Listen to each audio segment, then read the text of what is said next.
Hello everyone. आज हम लोग फिर से एक नया चैप्टर के ऊपर बात करेंगे। नया एक सेशन हम लोग के पास अभी हम लोग बात करेंगे नया सेशन के ऊपर। तो पहले जो हम लोग बात किए थे वो है राजे Babu and the property disputes के ऊपर हम लोग कुछ बात किए थे। तो उसमें हम लोग देखा कि reality of the property dispute क्या होता है, एक्चुअल में प्रॉपर्टी डिस्प्यूट का क्या होता है, प्रॉपर्टी डिस्प्यूट का कॉन्सिक्वेंसेस क्या होता है और राजे बाबू का ऑब्जर्वेशन क्या था। राजा बाबू ने क्या क्या उसमें लेसन मिला राजा बाबू को एक्चुअली, और राजा बाबू उसमें क्या सोचा, इसका इसका सॉल्यूशन क्या सोचा। ये सारा कुछ हम लोग प्रीवियस वीडियो में डिस्कस किया था। अगर कोई आपने वो वीडियो नहीं देखा है तो प्लीज़ आप लोग जाके प्रीवियस वीडियो देख सकते हैं। हम लोग की सीरीज में आप डेफिनेटली आप क्लिक करके देख सकते हैं। आज का जो वीडियो है वो हम लोग बात करेंगे Raje Babu and the hidden mistakes in rent agreement, इसके बारे में हम लोग बात करेंगे। तो ये टॉपिक में टोटल एक्चुअली 15 पॉइंट्स है, जो 15 पॉइंट्स को हम लोग बात करेंगे। तो हम लोग ये क्या होता है actually mistakes in return agreement में, कॉमन मिस्टेक्स क्या होता है, और राजा बाबू इसमें क्या एनालिसिस किया, राजा बाबू कैसे इसको नोटिस किया या ऑब्जर्व किया, ये हम लोग थोड़ा सा देखेंगे वन बाय वन। तो चले जाते हैं स्लाइड के ऊपर। तो नंबर वन जो पॉइंट है उसमें बोल रहे हैं कि while researching more about rental disputes and court cases, Raja Babu discovered another very serious problem in the property market, that is improper rent agreement. तो राजा बाबू ने जब ये सर्च कर रहा था, देख रहा था कि इतना प्रॉपर्टी डिस्प्यूट क्यों हो रहा है, इतना प्रॉपर्टी डिस्प्यूट का मतलब क्या है, क्यों इतना केसेस कोर्ट में पेंडिंग है या कोर्ट में चल रहा है, क्यों इतना केसेस कॉम्प्लिकेटेड हो रहा है। इसका जो मेन रीजन है, मेन जो इसका जो पॉइंट है वो है इम्प्रॉपर एग्रीमेंट। हाँ, तो इम्प्रॉपर रेंट एग्रीमेंट के वजह से क्या होता है, जब कोर्ट केस में जाता है तो फिर वो बहुत कॉम्प्लिकेटेड हो जाता है। वो बहुत टाइम टेकिंग होता है, बहुत टाइम कंज्यूमिंग हो जाता है, क्योंकि उसमें बहुत सारे लूपहोल्स निकल जाता है। सो राजा बाबू को पता चला कि ये जो इम्प्रॉपर रेंट एग्रीमेंट ये एक्चुअली मेन पॉइंट होता है जो भी प्रॉपर्टी डिस्प्यूट के लिए। तो सेकेंड पॉइंट में क्या है कि he notice that many property owners created agreement very casually without understanding legal importance। तो बहुत सारे लैंडलॉर्ड क्या करते हैं, वो उतना सोचता नहीं है कि एग्रीमेंट में क्या क्या होना चाहिए, नहीं होना चाहिए, क्या क्या क्लॉज रखना चाहिए, क्या क्लॉज इम्पोर्टेंट है, और वो बाद में वो पॉइंट कोर्ट में एडमिसिबल हो सकता है। ये सोच के बहुत कैजुअल अप्रोच में वो एग्रीमेंट बना लेता है, और उसी में बहुत सारे लूपहोल्स रहते हैं, जो मैंने पहले भी बोला, बहुत सारे लूपहोल्स रहते हैं, और इसके वजह से क्या होता है, केस बहुत कॉम्प्लिकेटेड हो जाता है। So some landlords simply wrote rental terms on plain white paper and considered it is a valid agreement. In reality, many of those documents are not legally strong or properly valid in the court। तो definitely क्या होता है कि बहुत सारे landlord क्या करते हैं कि वो जो एग्रीमेंट करता है वो ब्लैंक पेपर में एक एग्रीमेंट करके साइन करा लेता है।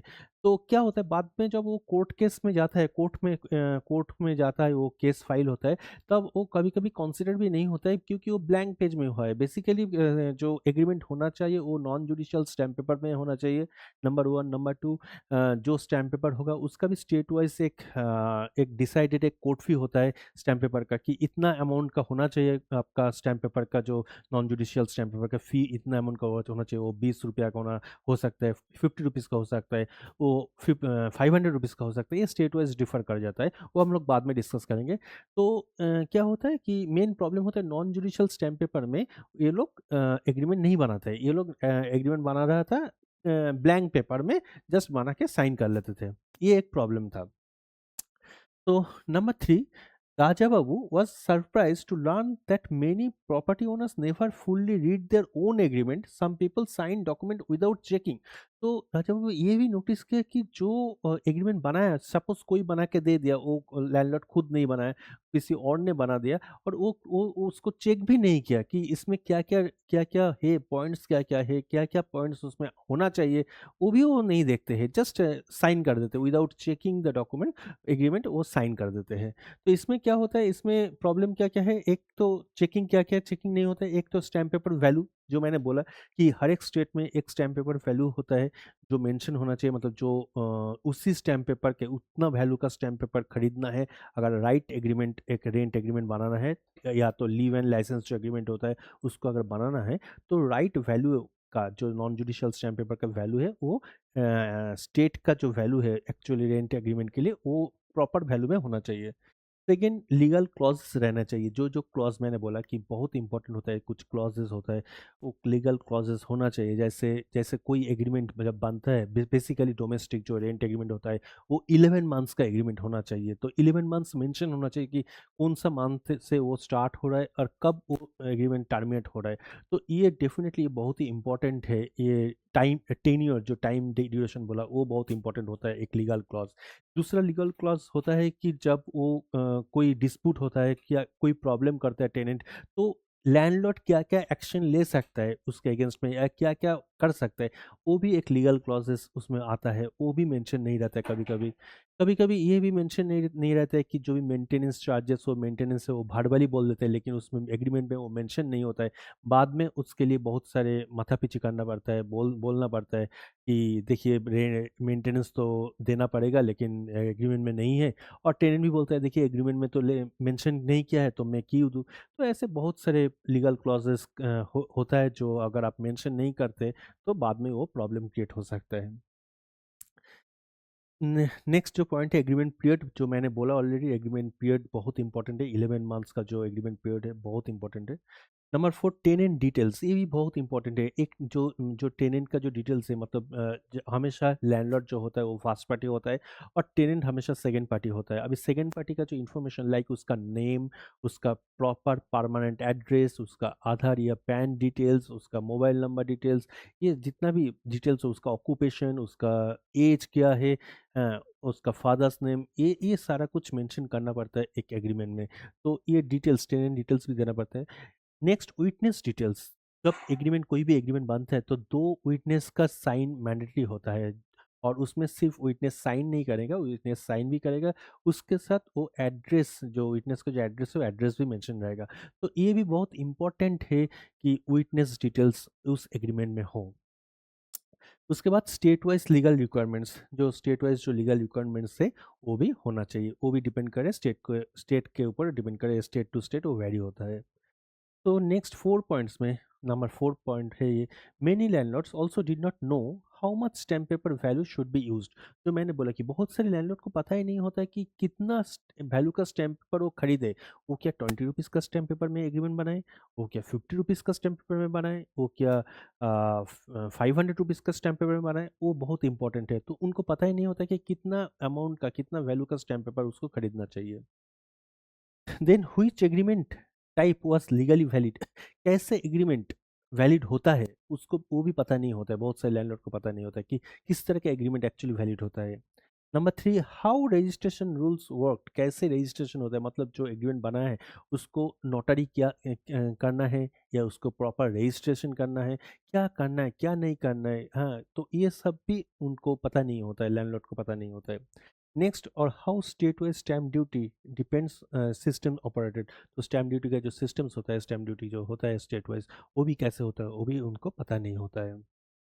तो नेक्स्ट पॉइंट जो नंबर 5 है वो है, on the other side many property owners completely dependent on brokers, local agents or small document writers. They believed the broker already knows everything, he will handle it properly. तो क्या होता है कि landlord को पता नहीं होता उतना कुछ, लैंडलॉर्ड सोचते हैं कि ब्रोकर को सब कुछ पता है और ब्रोकर सारा कुछ करते हैं। और वो जो एग्रीमेंट भी लिखता है वो कोई सपोज कोई एडवोकेट नहीं लिखता है, कोई लीगल प्रोफेशनल नहीं लिखता है, कभी कभी वो कोई नॉर्मल एक आदमी है जिसको पता है, थोड़ा सा नॉलेज है, वो एग्रीमेंट लिख के दे देता है। तो ये बहुत एक प्रॉब्लम क्रिएट करता है। So, number 6, but in many situations, brokers themselves had incomplete legal knowledge.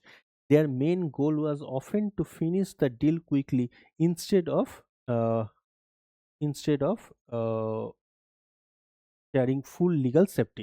Definitely, तो क्या होता है कि लीगल जो सेफ्टी है वो उसके बारे में सोचता नहीं है ब्रोकर ये सोचता है कि मेरा डील को क्लोज करना है और वो कितना फास्ट मैं डील को क्लोज कर सकूँ, ये पॉइंट होता है। और इसी पॉइंट जब रेज होता है, इसी पॉइंट के ऊपर जब फोकस करते हैं ब्रोकर, तभी ये सब कॉन्सिक्वेंस, ये सब प्रॉब्लम एक्चुअली आता है, फेस होता है, प्रॉब्लम आता है। तो ये बहुत ही इंपॉर्टेंट है। Managing rent shouldn't be stressful. Every month, the same questions. Has the rent been paid? Did I receive the electricity bill? Where's the agreement? Which tenant paid the security deposit? Managing rentals shouldn't be this stressful at all. Many landlords used WhatsApp, Excel sheets, paper files, and phone calls to manage their properties.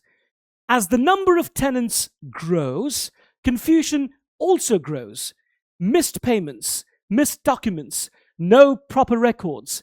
With RedCheck Property Management, manage everything in one place. Tenant records, rent payment tracking, security deposit details, agreement records, property documents, everything organized, everything secure, everything available whenever you need it. Spend less time searching and more time growing your rental business. Whether you own one property or 100 properties, RedCheck keeps everything under control. Stop managing paperwork. Start managing your property professionally. RedCheck, a 4-step smart solution in a single click. List, verify, sign, and manage. Smart property management starts here. Please find link below for more details.